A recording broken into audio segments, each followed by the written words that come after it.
Howdy everyone!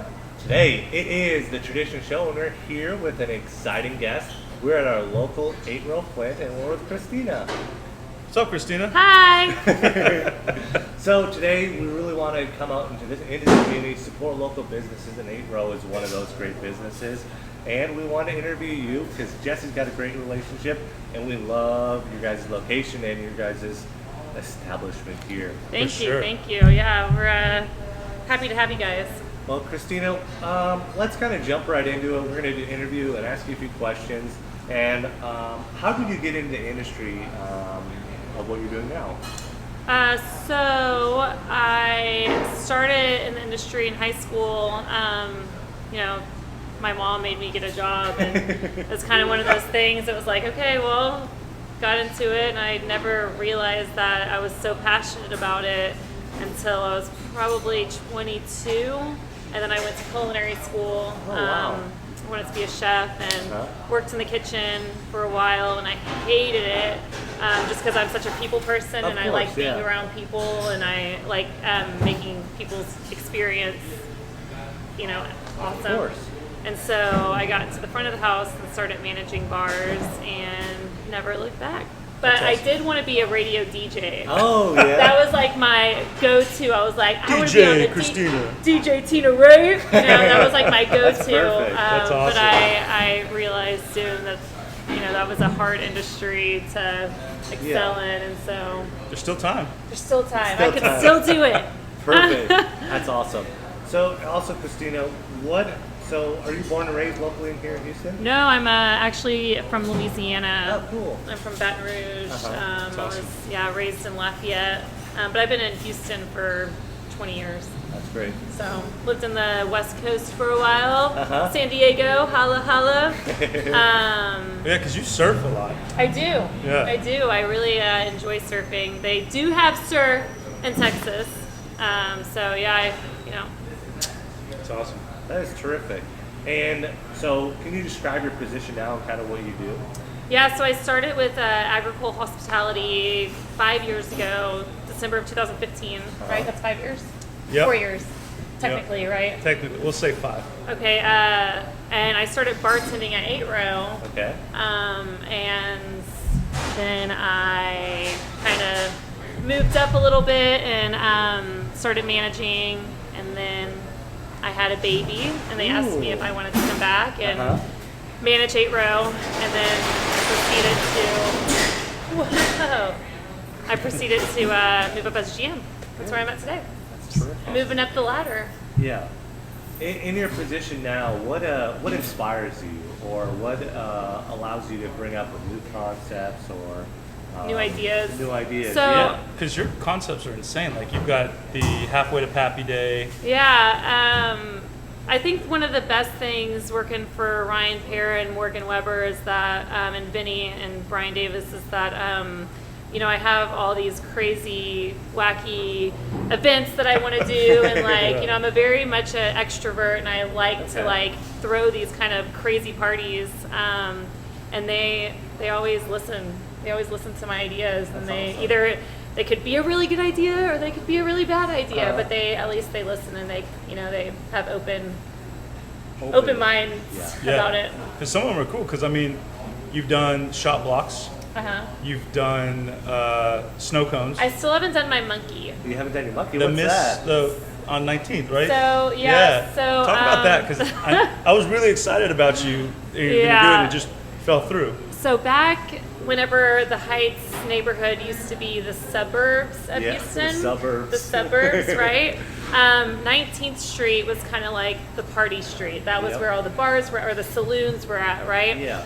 So the story is that there was a saloon on 19th Street that it was September, I believe, that used to take a monkey. Okay. And they would and the monkey's name was Jenny Yon Yon. And they would parachute this monkey off of the rooftop. Interesting. And I guess the neighborhood or the community they got upset about this huge party they would throw. They would parachute this monkey off the rooftop, and so that's why the Heights became dry. So the Heights was dry all the way until 3 years ago when we finally got it lifted. Yeah. And so I've always wanted to throw this like huge Ginny Yon Yon carnival type situation, like a 1920s inspired carnival, and I want to rent a monkey. Yeah, which you can rent. Can we parachute the monkey off the top? Or? Well, I don't want to get like PETA. That might be too far. So you guys, but that's kind of cool. And you guys the point do of the whole conversation. I always come up with these crazy, wacky events that I want to do, and Agricole is really good about listening. And then, you guys do stuff for the Astros, especially for like the playoffs. You rent that massive. We own it now. I talked them into buying it. That's insane. That's awesome. Yeah, I'm a huge baseball fan. I'm a huge Astros fan, and since we've been going to the playoffs for the past 5 years, 6 years. We always do this huge blow up screen with a projector, and we have this huge, party. And I've convinced them to actually buy it. Well, my husband his company owned the screen, so we would just rent it from them every year. And it's like a 30-foot huge inflatable. You can see it probably all the way down 11th Street. Yeah, inflatable screen. But it's fun. It's fun. And then obviously our Pappy event. Which is the biggest event of the year.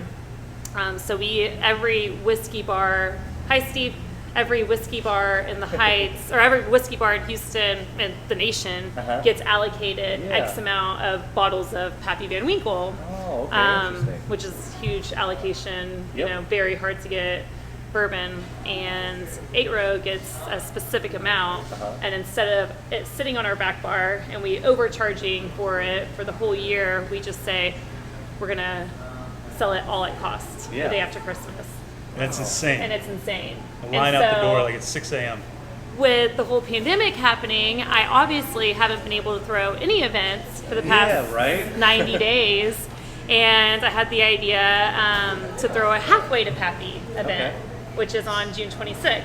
Perfect. Everyone put it halfway in your Halfway to Pappy, June 26th. Yeah. So during the, whenever we were closed down, a bartender and I kind of got like a hobby. We got really into tie-dyeing, and so we just were tie-dyeing a bunch of stuff. And so, for example, we tie-dyed Mr. Jesse Soto a shirt here. This isn't one of our better ones, sorry. But if you wear your tie-dye, your Pappy tie-dye to 8 Row, you get $10 pours of selected proprietary bourbon. Keep that in mind, everyone. June 26th. June 26th. It's going to be fun. But you have to wear your tie-dye, because I want the whole patio to be covered in rainbow and tie-dye. And it is Pride Month, so we're all about it. Where can you get the tie-dye shirts? We actually sell them here for $15, so awesome. Good price. Yeah, that's awesome. That's so good. When it comes to 8th Row, can you tell us a little bit about the history about 8th Row or how it got started? Sure. So 8 Row Flint is a type of corn. Okay. You have 2 types of corn. You have Flint corn. You have dent corn. Yeah. Flint corn is said to be the first corn that made American whiskey. Oh, okay. They don't use it anymore. They use dent corn now, but that's where the name came from. Okay. It was That's amazing. And one thing I love about you guys have a simpler location, and then just the story about the whiskey and how you guys just really cater to the whiskey bar scene, and additionally all the other stuff that you guys offer as well with the tacos and having such good food. That's one thing I love coming back here. I had my birthday here this year, and I had such a great time. Good, I'm glad. And also the spinning wheel is also fun. A new little experiment as well. Christina, when it comes to as a manager, what do you want to share with your employees, or what do you want to express as being a good manager to other people? Yeah, I think one thing that the reason that we have such loyal employees that have worked here for years is because all my entire management staff, they all work really hard. Yeah. Like we don't have anybody that's like a weak link. You know what I'm saying? So that kind of comes together, and you see your boss working hard, your boss out there doing anything and everything possible to make you money. It makes the team happy, and it makes them it makes them want to work hard. Yeah. And so that's always been kind of my mindset with managing bars and restaurants, is that I will do anything for my staff. I will bus tables, I will greet tables, I will bartend, I will clean toilets, like anything that I can do to make not only my staff happy, but obviously the customers happy as well. I'll do. And so work ethic is super important in this industry. Is that the main thing you look for when building a team? Like when you're building a team, like what aspects of a person do you look for? I think, work ethic is the number one thing. You have to be a hard worker, especially in this industry, and thick skin. You can deal with some, different kind of customers and stuff, and so you have to kind of have a good mindset whenever you're working. Yeah, of course. Positivity. Always. Whenever I walk through those 2 doors, I never come in not smiling. Of course. No matter what's going on in my personal life, what's going on at home, I walk into those doors with a smile on my face, ready to work. That's awesome. So, I guess we've kind of touched on this a little bit, but could you describe what hospitality means to you? sure. So hospitality obviously is customer based. Yeah. I can't run a business without customers. Yeah. And so making sure that every guest that walks through those, my doors, that they are having a good experience, that the drinks are, not subpar, like they are top notch, that the food is good, that, they're getting good service, all those things wrapped into one. Table touches are important. So,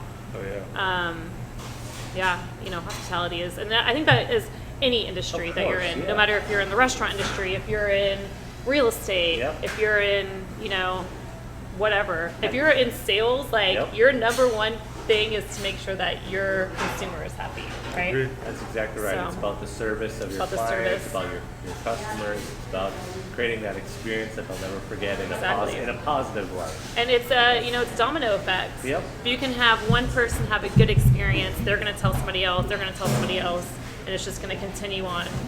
And so, flip side, if they have a bad experience. I know. Yeah. Then you're in trouble. Yeah. Then you're in trouble. So I have a question. But you for can always turn a negative into a positive. That's right. If you have the right mindset. I agree. That's I exactly definitely For the agree. most part. For the most part. For the most part. So I have a question for you. Tell us about your best boss you've ever had. Best boss or best client? Best boss. Let's go both. So your best client and your favorite / best boss you've ever had. And I'm not saying this if Morgan Weber or Brian Davis or Vinny or Brian Perry are watching. I don't say this to try to get on good graces with you guys, because hopefully I already am. But I honestly, Morgan and the team, the upper management that we have here at Agricole is in my opinion, the number one group to work for. Obviously Bobby Hugel, Chris Shepard, those are also excellent restaurant entrepreneurs. But my opinion, Agricole has the top notch. And Morgan, I've learned so much about the industry, about spirits, about cocktails, about the whole aspect of this industry from Morgan and Brian Para. They've hired a lot of. They're very women strong too. It They seems are. like a lot of the They managers are. are in all their groups. It's Pretty awesome. sure every you have Leonora at Cultivari. Hi, Leonora. You have Lainey, who's one of my favorite human beings What's up, at Lainey? Revival. And we're all very strong-willed, and we're all very, hard workers. And I don't know why they're women heavy on their management, but they are, and I'm into it. Yeah, because you have the boss babes too, right? We do, the boss babes of Agricole. And what is that?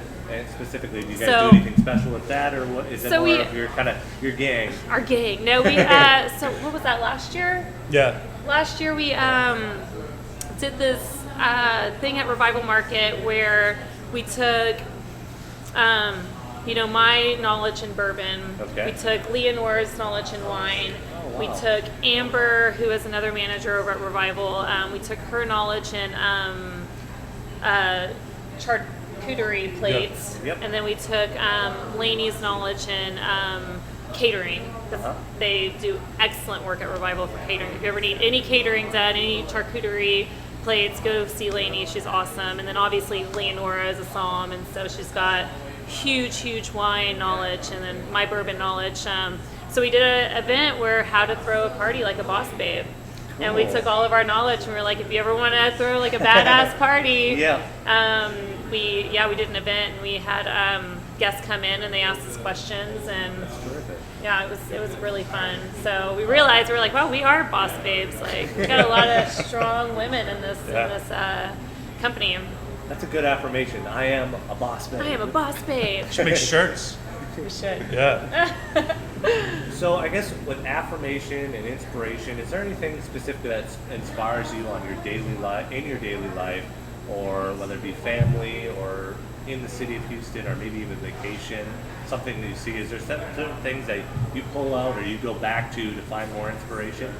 I think one of the biggest inspirations for me, and especially in Houston, is the diversity of Houston. Yeah. Houston is such diverse city, and you have so many restaurants and bars in the city. I would say it's the haven for the food. The food is amazing. Have you all seen Chris Shepard's new cookbook? Yeah. Oh, yeah. Because it is off the chain. But that's one of my biggest inspirations, is that we have so much to offer here in the city. Yeah. For food, for drinks. Of course, we have some of the best cocktail bars in the nation. I think so. Some of the best restaurants in the nation. And Exactly. so and then obviously my family, my kids. I work hard for them, Of course, I work right? hard for my husband and my kids, but yeah, that's the number one thing is, that's why you work. It's for your yes. family. Exactly. So what's your favorite cocktail here? Right here? Yeah. I mean, the ranch water, obviously. Yeah. We make a mean margarita, though. But I'm more into just drinking like a nice mezcal straight right now. It changes every week. I'm a Gemini, okay? Yeah. My Depending on the day, yeah, the depending on the sunlight, day. the mood. Depending on the, if the sun is out or if it's whatever. It was a full moon yesterday. So one thing I do have to say about 8-Row in general, not just with Morgan and with Brian and you and your team. I do a lot of happy hours here. I do a lot of events here. This is one of my favorite places to throw an event because you're so awesome and doing everything. But you're really, really involved in the community. We do that for the candlelighters of children with cancer, and we do that margarita taste off. And all I had to do was just tell you about it, and you're like, in. Yeah. And you guys do so much for not only the Heights, but Houston in general. So that's awesome. I mean, is that something when you first jumped in, they were already doing, or were you kind of?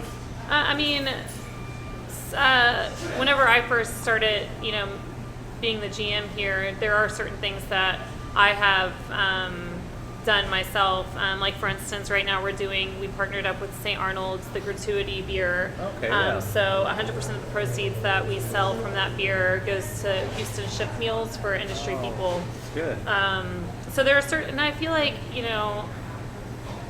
you have to do stuff like that. Like it's so important to be involved in the community and to, there's so much going on in this world right now, and to understand everybody's point of view and everybody's opinion is it's necessary, I definitely agree, and we're at the point where we need to be back in our communities and understanding each other so we can live cohesively together. Exactly. It's super important, and doing whether it be in an event or just some sort of a charity action, it really brings people together. We saw that in the hurricanes that we've had it in just some of the natural disasters as well. And then of course our sports too. So Yeah, that's a big one. it's about finding that common bond or that sense of kinship within each other. We live here in this wonderful city that has so many great things to offer. Yeah, and I know Agricole, we are huge supporters of No Kid Hungry. And so that's one of our main what's it called? Charitable. things Yeah. that we do Yeah. every year. And obviously candlelighters, which I was so bummed to miss this year. Well, it's still going on. Still going on. Yeah, September. Yeah, Yeah. but wasn't in April, May, Yeah, March. March. March. No, one of those. Yeah. It's March 7th. March 7th. End of winter. Yeah. So, how I know it's kind of the little black thing on the wall or whatever around, especially the restaurant bar industry. So COVID, I know you guys were shut down for a little bit. You opened to go whenever they said it was okay, and then you finally opened 2 weeks ago, and then just that. I mean, how did you? Because I know it was mostly you. Your thought, like you had to not only were you just open, and you had to close, and then you got like a 2-day kind of window saying, okay, you can do to-goes, and then from there, okay, you can open. So you were literally having to run like 3 different types of a bar in like 3 weeks. So tell us a little bit about that.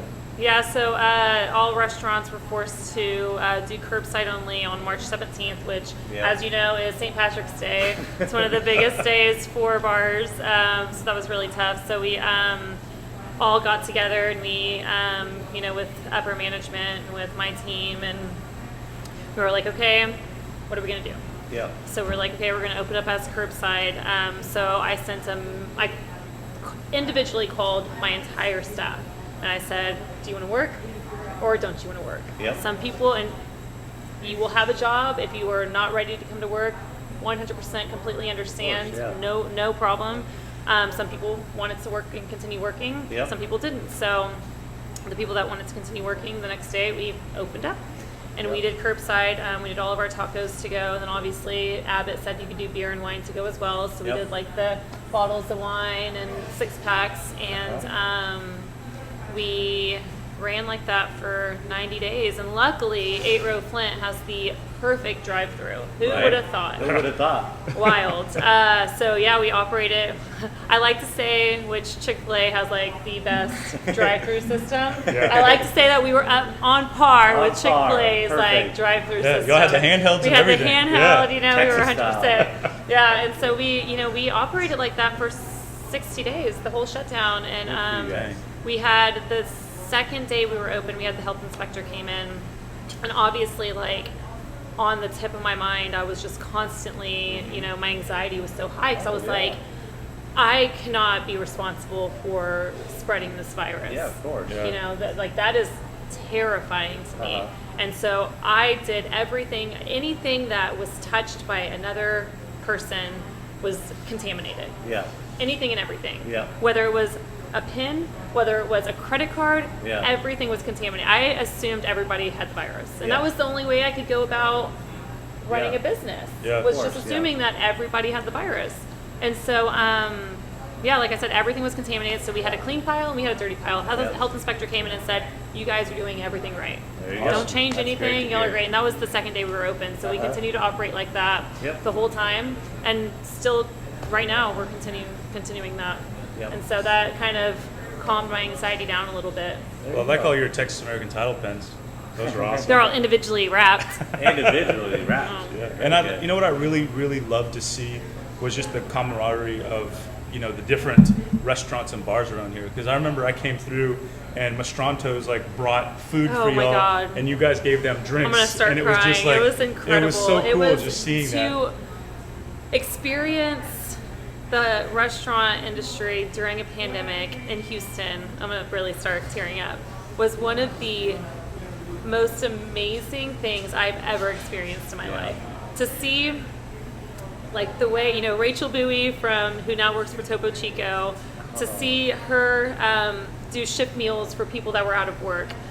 Not Cantina Barbara, Monkey's Tail, Greg from Monkey's Tail, to see all the money that he put towards industry people. It was incredible to experience. It really was. That's awesome. It was one of the most heartwarming experiences I've ever experienced in my life. It was amazing. And that's a huge effort to our community as Houstonians, as Texans, as people from the South, as just the hospitality, the Southern hospitality. Yeah. And understanding that the importance of our community, that we're in this together. We're in it through thick and thin, and we've seen that, especially over the last couple of years, as we kind of already mentioned, with Harvey, and then people coming in to help with that. So it's amazing to see and continuing this kind of kinship that we all have with each other, that we're going through it together. Yeah, So I don't think powerful. any bartender or server or bar backer, if you were in this industry, there was no reason that you should ever go hungry. Yeah. And that was the mindset that every restaurant and every bar had. Ronnie Killen, he did free meals. He did chicken sandwiches. If you just wanted a chicken sandwich, all you had to do was drive through, tell them, I work in the industry. There you go. Have a good day. That's awesome. It was incredible. It was incredible to experience, and I'm so grateful. And that's one of the reasons that working in this industry is. And how awesome. are your patrons? I mean, because I had phone calls because again, this is like my place. I love it here. I had just buddies like texting me saying, "Hey man, I stopped by. I'm buying like a to-go ranch water and this, that, and the other." And they would always say, "Yeah, I tipped them and all this." And so I mean, 'cause you guys have a very we are close so crowd. so blessed to have the clientele that we have. Our regulars and the relationships, which the relationships that we've built with our community is what made us keep going. And to see friendly faces, even though you don't see their face because everybody's a mask, but to see friendly faces, Friendly eyebrows. Well, yeah. I see you smiling with your eyes. To see friendly faces come up that you normally would be seeing at a table and you'd be serving them drinks, to see them while you're closed and they come in and they tip you. They tip my servers 30-40%. Yeah. It was awesome. And it made my staff want to continue working. Right. It was cool. It was a good to say the least, to say during a pandemic that you had a good experience because of your clientele and because of the community and the industry that you work in is pretty blessed, Embracing and supporting local. Yeah. Super powerful. That's what it's all about, man. So what's the law now? Is it still 25% inside or? So Abbott just raised it to 50% inside, and then the patio's always been 100% as long as you are keeping social distancing and social distancing. It's now 50% inside. And you can see up to 10 people in a party. Okay. It was 6 people. 6 to 10. So how we're That's operating currently is we're operating as a restaurant. So you come in, you see the hostess, and you get sat rather than before you could just come in and roam around and do whatever you wanted.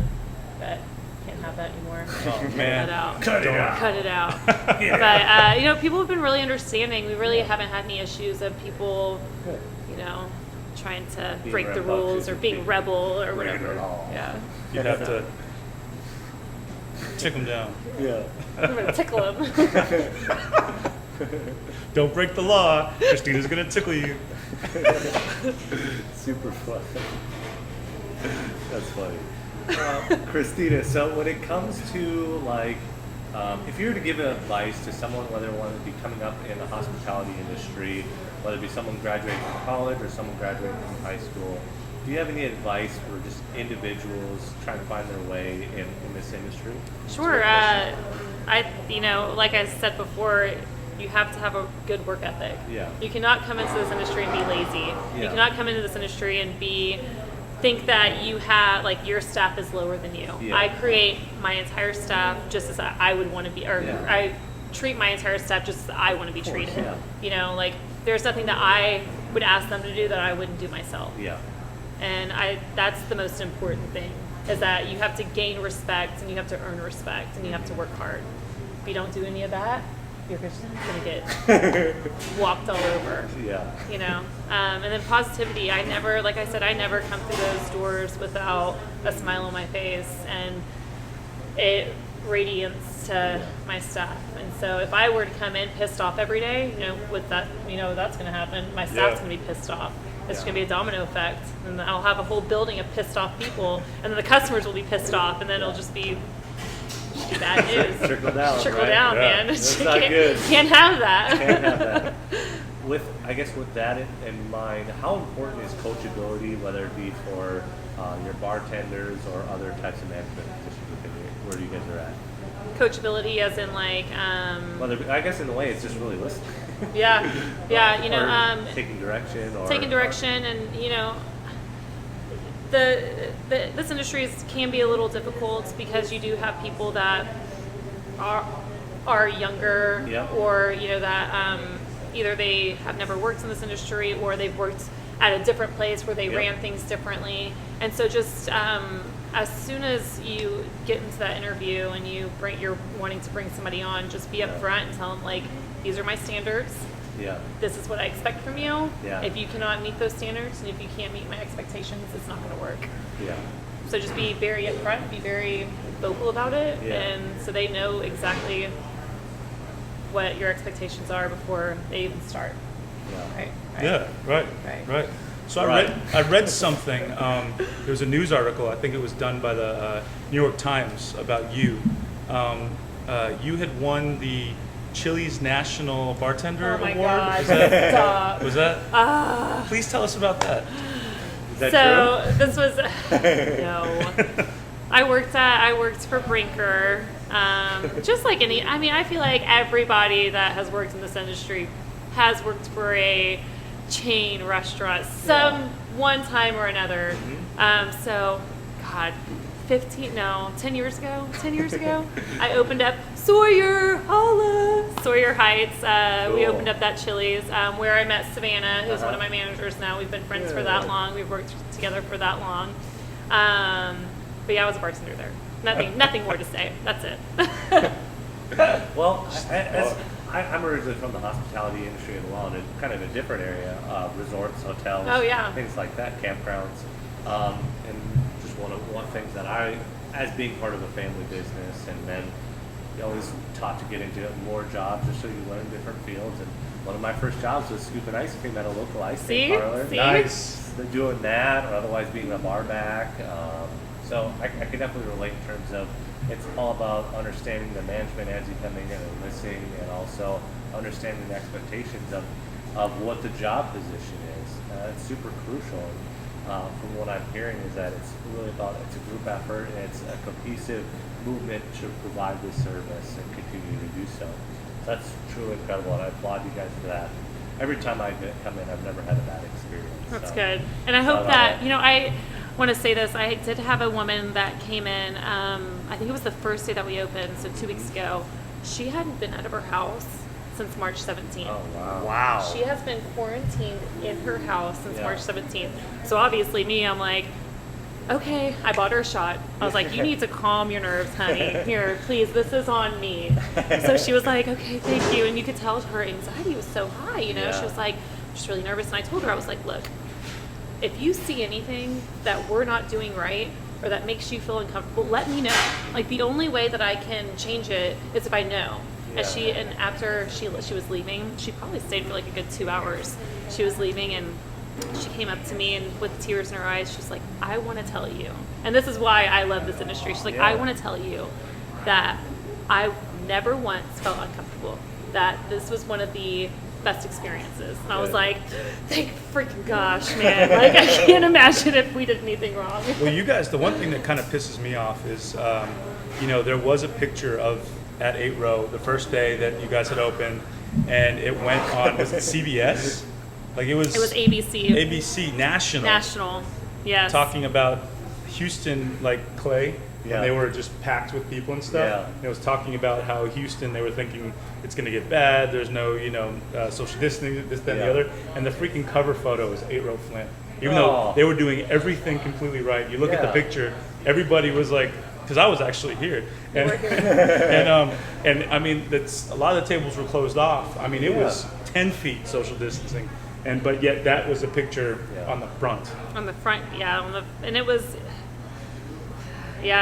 pretty upsetting because I've worked really hard to ensure that I am following all protocols. Yeah. And for something like that to happen, I was like, there are certain places in Houston that aren't doing that. Yeah. And that's fine. That's their, Of course. Their prerogative. they can do that if they want. I can't tell anybody what to do. But Uh-huh.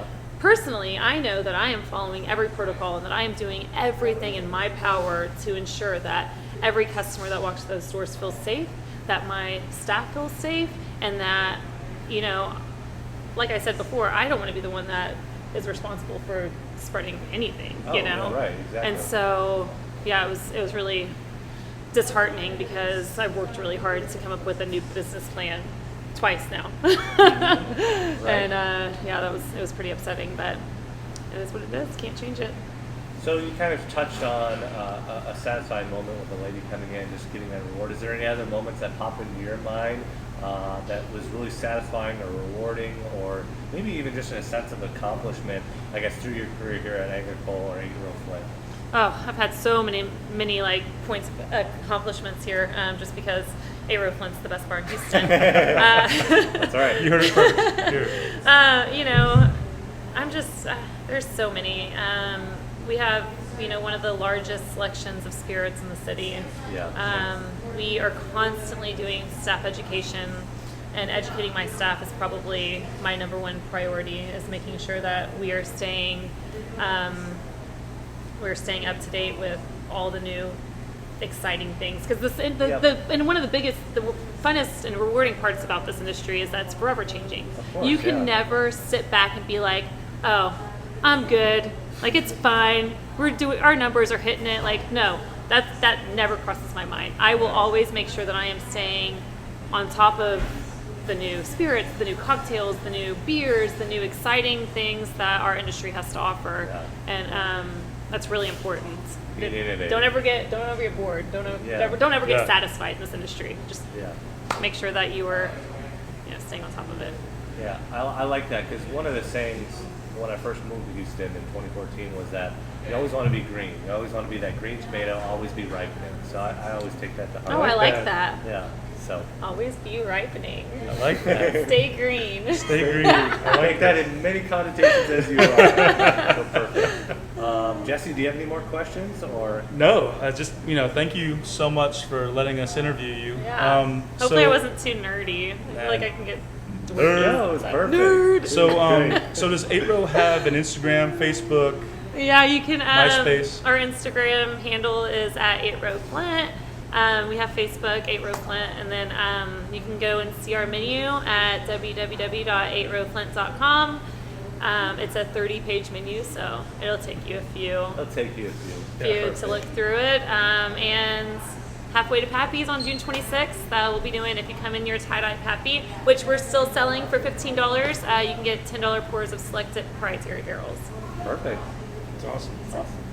Well, everyone, we want to thank you so much for joining us today. And this is the Tradition Show. Thank you so much for Christina Thank and you. 8-Row Flint Agricole Hospitality. Sure. Come visit this place if you haven't been here already. Yes. And come say hi to these wonderful people here. Enjoy, everyone. Cheers.